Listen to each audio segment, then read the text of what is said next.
What if I told you that the most private, most fleeting act of pleasure known to man is not a release, but a robbery? What if I told you that in that momentary spasm of ecstasy you are not gaining freedom, but squandering a kingdom? You have been taught to chase it, to crave it, to see it as a validation of your virility, a necessary punctuation to your desires. But what if that very act, repeated without consciousness, without purpose, is the single greatest drain on your vital force, the silent thief of your ambition, the anchor that keeps your soul chained to the shallow shores of mediocrity? This isn't a conversation about morality, about sin, or about shame.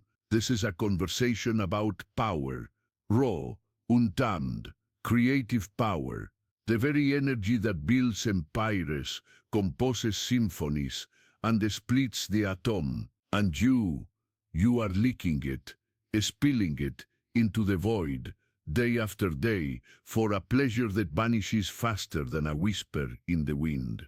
Stay with me, for what we are about to explore is not a mere lifestyle hack or a self-improvement tip. It is the key to an ancient alchemy of the soul, a forgotten science of turning lead into gold, not in a crucible of fire, but within the sacred vessel of your own body. This is the story of how 120 days of semen retention can radically, fundamentally, and irrevocably transform your mind, your presence, and your destiny. Our world, this dazzling, hyper-stimulated digital colosseum, has sold you a profound and debilitating lie about your own nature. It has taken the most sacred, most potent energy you possess, your sexual life force, and has reduced it to a cheap commodity. It is packaged, sold, and streamed to you in an endless, pixelated river of hollow promises. You are conditioned from boyhood to see this energy as a pressure to be released, an itch to be scratched. It's presented as a biological imperative, a hydraulic system that must be regularly drained to avoid explosion. They give you a million outlets for this release, a digital harem at your fingertips, a world where fantasy is always available, and true intimacy is increasingly scarce. And so, you obey, you participate in the ritual. The lonely search in the dark, the Pavlovian response to a flickering screen, the brief, convulsive release, followed by the all-too-familiar wave of clarity and emptiness. A moment of truth where you realize the fantasy was hollow, the connection was an illusion, and the energy you just expended has left you weaker, foggier, and more disconnected than before. This cycle, this modern ritual of depletion, is the greatest control mechanism ever devised. A man drained of his vital force is a compliant man. A man who constantly seeks external validation through fleeting pleasure is an easily manipulated consumer. He lacks the inner fire to build, to create, to defy. His gaze is lowered, his ambition is capped, and his spirit is tethered. He seeks comfort, not challenge. He seeks distraction, not purpose. He becomes a ghost in his own life, haunted by the specter of the man he could have been. But there have always been those who knew the truth. The ancient yogis of the East called this vital fluid ojas, seeing it as the distilled essence of a man's vitality, the physical substance of his spiritual and mental power. They understood that to preserve it was to cultivate an inner radiance, a profound clarity, and an unshakable will. The Stoic philosophers of the West, though they used different language, spoke of mastering one's impulses, of transforming the raw energy of desire into the focused discipline of the will. And then, in the 20th century, a man named Napoleon Hill, after studying over 500 of the most successful men of his era, men like Andrew Carnegie, Henry Ford, and Thomas Edison, stumbled upon the same hidden thread. In his masterwork, Think and Grow Rich, he dedicated an entire chapter to a concept so powerful, so controversial, that most who read the book skim over it, uncomfortable with its implications. He called it the mystery of sex transmutation. Hill discovered, with astonishing consistency, that men of great achievement were without exception men who had learned to harness their sexual energy. They were men with highly developed sexual natures, but instead of dissipating that energy in physical expression, they had learned, consciously or unconsciously, to redirect it. They channeled that primal fire upwards, away from the loins, and into the higher centers of the brain, transforming it into creative imagination, burning desire for their goals, unwavering persistence, and a magnetic charisma that drew people and opportunities to them like moths to a flame. This is the alchemy we are here to discuss. Transmutation is not repression. This is the first and most critical distinction. Repression is pushing something down, denying its existence. It is the path of the Puritan, the ascetic who fears his own nature. Repression creates neurosis, it builds pressure, and it eventually leads to a violent explosion or a subtle perversion of the very energy it seeks to contain. It is a battle you can never win, for you are at war with the very source of your life. Transmutation, on the other hand, is a conscious and loving act of redirection. It is to see the raw, untamed fire of your desire not as an enemy, but as a sacred fuel. Imagine your sexual energy as a powerful wild stallion. The conditioned man, the slave to his impulses, lets the stallion drag him wherever it plays, from one empty pasture to another, leaving him exhausted and bruised. The man who represses his desire tries to lock the stallion in a dark stable, starving it, beating it, until it either dies or kicks the door down in a blind rage. But the alchemist, the man on the path of transmutation, does neither. He approaches the stallion with respect. He learns its language. He earns its trust. He mounts it, and with a gentle but firm hand, he guides its immense power toward a chosen destination. He doesn't kill the stallion's spirit, he becomes one with it. He transforms its wild energy into focused, purposeful momentum. This is the art. It is the journey from being ridden by your desires to riding them. So what does this journey look like? What does it feel like to stop the lifelong hemorrhage of your vital force? The first stage, perhaps the first 30 days of a journey like this, is a descent into the abyss. It is a confrontation with the shadow. When you cease the familiar ritual of release, the noise you were trying to silence with pleasure comes roaring to the surface. The boredom, the anxiety, the loneliness, the deep-seated feeling of not enoughness, they will all rise to meet you. The urge will come not as a simple physical need, but as a voice, a seducer, alluring your own mind. It will tell you that you need this, that it's natural, that you're depriving yourself, that you'll go crazy without it. It will dredge up every memory, every fantasy, every weakness you have, and parade them before your mind's eye. This is your first test. This is the guardian at the threshold. Here you must understand that this compulsive urge is not you. It is a program. It is an addiction. It is a deeply ingrained neurological pathway carved by years of repetition. It is the cry of the shadow self, the wounded inner child, begging for a pacifier, for a numbing agent to soothe its pain. Your task is not to fight it with brute force, but to observe it with detached awareness, to witness the Gurkha rise like a wave, to feel its intensity without judgment, and to let it pass without being swept away.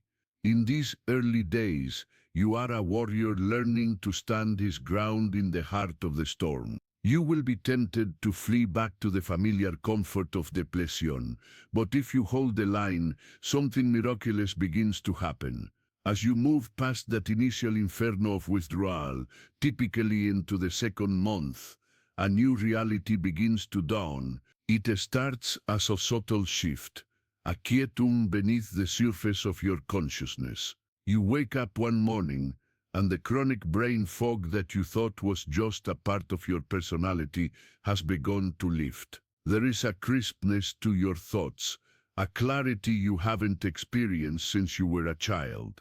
Ideas, solutions to problems that have plagued you for months, begin to flow into your mind with a startling ease during a morning walk or a quiet moment in the shower.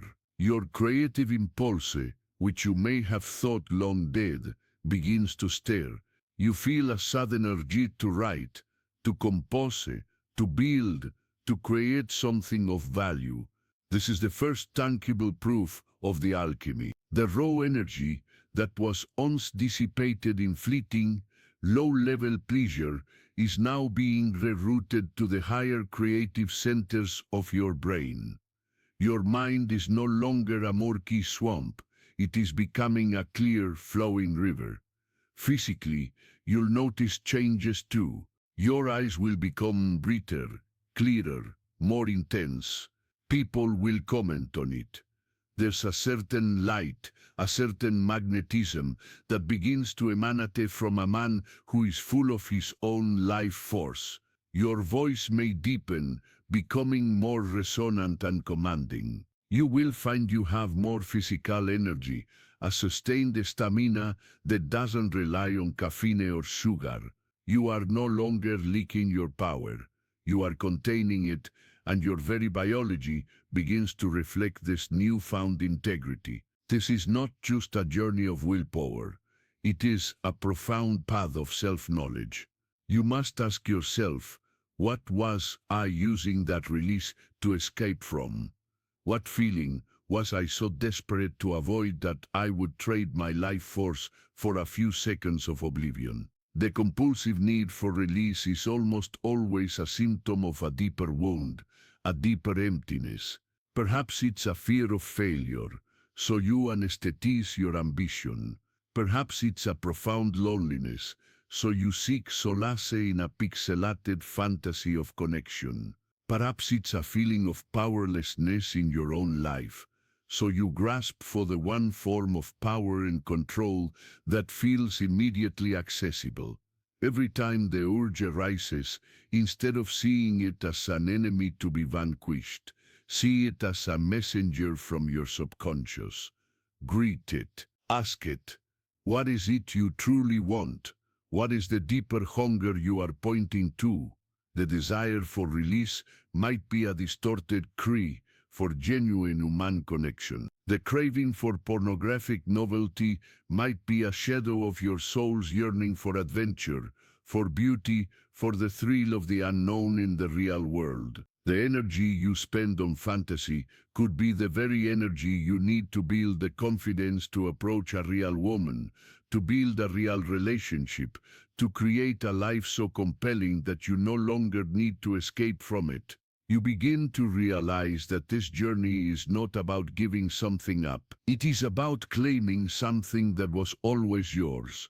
It is about redirecting the river of your desire away from the desert of illusion and using it to irrigate the garden of your own soul.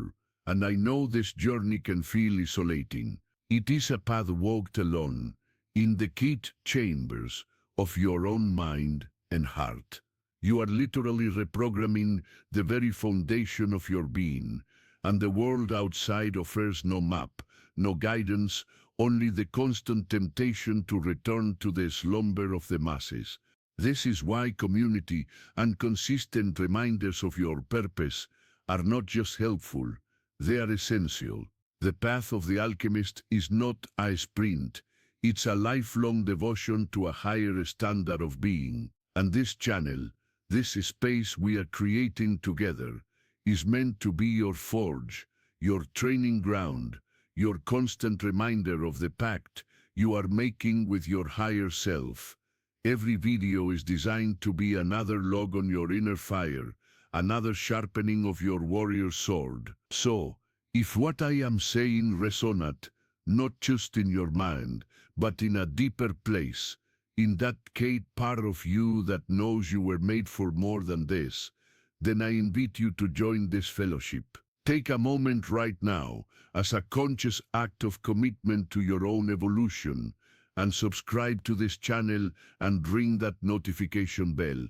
Let that bell not be another digital distraction, but a sacred chime, a call to awareness. Let every notification be a reminder of your purpose, a call to stand your ground, a whisper from your future self, thanking you for not giving up. Do it now.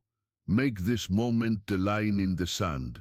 The past is behind you. The journey forward begins with this single, conscious choice. As you move into the third and fourth months of this practice, approaching the 120-day mark, the transformation deepens and solidifies.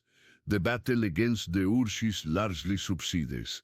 It is no longer a constant war. The warrior has learned to stand with such deep-rooted presence that the enemy no longer even bothers to charge the gates. The enemy has found its new channels. What was once a raging, chaotic flood is now a powerful, directed current, generating electricity for your entire being. This is where the true magic, the magnetism that Napoleon Hill spoke of, becomes undeniable. It's in the way you walk into a room. There is a weight, a presence to you that is both calming and commanding. People feel it before you even speak. Men will show you a subtle respect, sensing an inner discipline and power they can't quite articulate. Women will be drawn to you, not just in a superficially sexual way, but they will be attracted to your wholeness, your self-possession. They sense that you are not needy, that you are not seeking something from them to fill a void within yourself. You are a full cup, and your presence is a gift, not a transaction. Your interactions become more profound. You listen more deeply. You speak with more intention. The frantic, nervous energy that once defined you is replaced by a quiet, unshakable confidence. This is not arrogance. Arrogance is the loud, brittle shield of the insecure man. This is true self-assurance, born from the knowledge that you are in command of your own inner state, that you are not a slave to your fleeting impulses.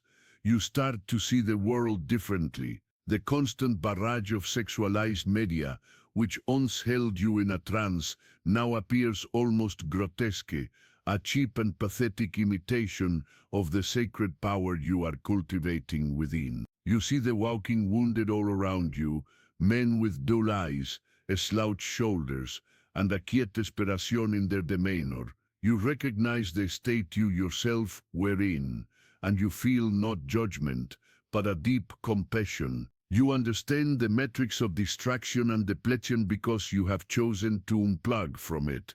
This newfound clarity and energy must have an outlet, a grand purpose. This is the crucial point.